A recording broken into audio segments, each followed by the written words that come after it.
दुहाई हो हुजूर, दुहाई हो। क्या यूपी में गरीब होना गुनाह है? यूपी में क्या इंसाफ मांगना गुनाह है? अगर है तो कहिए साहब कहां जाएं? किससे इंसाफ मांगे? अगर हां तो खुलकर कह दीजिए साहब कि अब इंसाफ भगवान राम ही देंगे और थाने में सिर्फ लाठियां मिलेंगी। ये कहानी है राम बाबू तिवारी की, एक आम बाप की, जिसके पास न रुतबा था, न रिश्ता और न ही किसी थानेदार से पहचान। बस एक ही जुर्म था, उसकी गरीबी।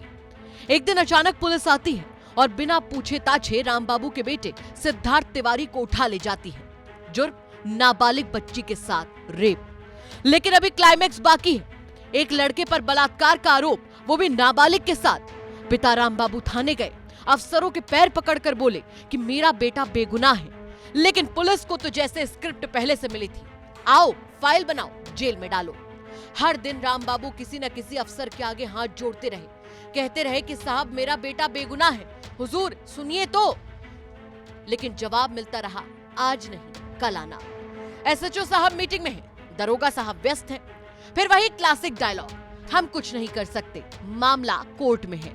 और आखिर में राम बाबू ने ऐसा कदम उठाया जिससे सिस्टम का नकाब उतर गया। अपना दर्द, अपना विरोध उन्होंने अपने ही शरीर को बना लिया।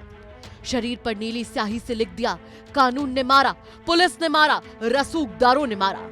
अब आइए एक प्लॉट ट्विस्ट सुनिए। जिस मामले में सिद्धार्थ को जेल में डाला गया था, उस केस में अब पॉक्सो हट गई है। आप पूछेंगे क्यों? क्योंकि लड़की ने 164 के बयान में कहा है कि मैंने रेप की बात अपनी मां के कहने पर कही थी। वाह रे सिस्टम, पहले केस बना दो, फिर आदमी को निपटा दो, फिर केस हटा दो।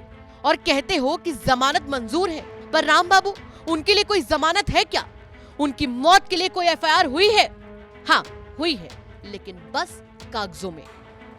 अब बात करते हैं इस कहानी की विलन की, यानी गांव के प्रधान भूप नारायण पाल की। राम बाबू ने खुलकर आरोप लगाया था कि इसी ने मुझे फंसवाया है आपसी रंजिश में।